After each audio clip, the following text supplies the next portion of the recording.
In the academy, we are trained to be observers. We learn to paint the model in front of us, the still life on the table, or the photo on the screen. But there's a silent trap in this training. Eventually, you realize you have fallen into a reference dependency. If the model walks away or the screen turns off, the imagination goes blank. The transition from recording to creating is perhaps the hardest shift an artist can make. It's the move from being a reporter of reality to being its author. To make the move, you don't need more hours at the easel. You need a deeper internal library. When we get stuck without a model, it's rarely a lack of talents, it's a lack of input. If your only data source is what you see, your work will always be a literal report. Think of an artist like Hernan Bass.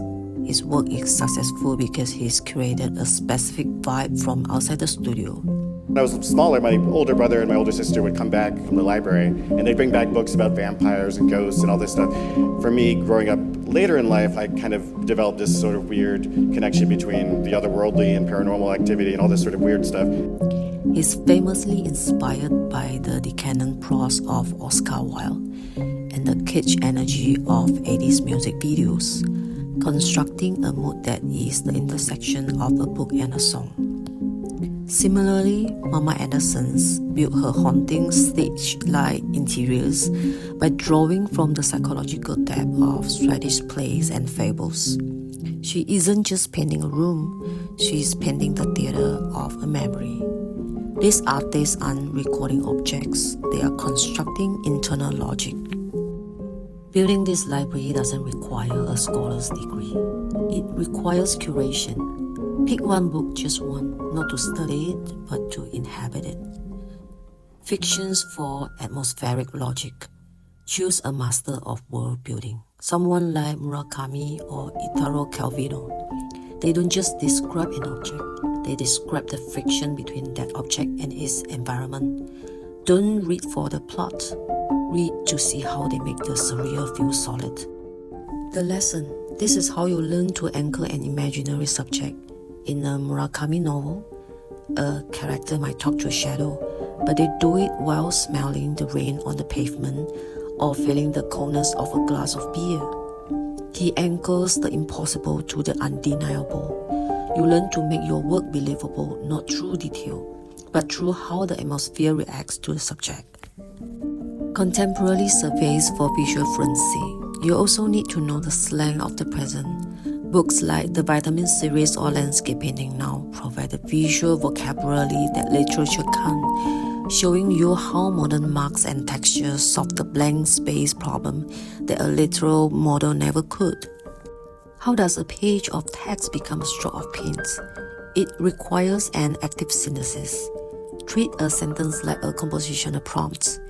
If an author describes light as thin and tired, don't draw a lamp. Paint the temperature of that sentence. Write in your margins. Dog-ear the pages. When a passage triggers a visual spark, jot it down. You are pre-digesting the world. Whether your work is figurative or abstract art, you aren't starting from zero. You are starting from a notebook full of pre-processed visual ideas. There's a final irony in our current moment. We often think of artificial intelligence as a purely visual machine, but it isn't. Even AI requires us to interpret what is inside of our minds into text before it can create a single pixel. It relies on the prompt, a structured articulation of an idea. If you haven't built an internal library, you have nothing to prompt with. In an era where technical perfection is now a commodity, the artist's job has shifted. Our value no longer lies in the report of what we see, but in the depth of our interpretation. The books you absorb, the songs you translate, these are the things that build a point of view that cannot be automated. Technical skills is the engine, but your internal library, that's the fuel. I wanted to post this for World Reading Days on the 23rd, but as an artist, I'm occasionally a little behind on the clock. Regardless, I hope this helps you find a new way into your next piece. If you found this useful, don't forget to give it a thumbs up. I'd love to hear about the one book that has influenced your work the most. Let's discuss it in the comments. See you in the next one.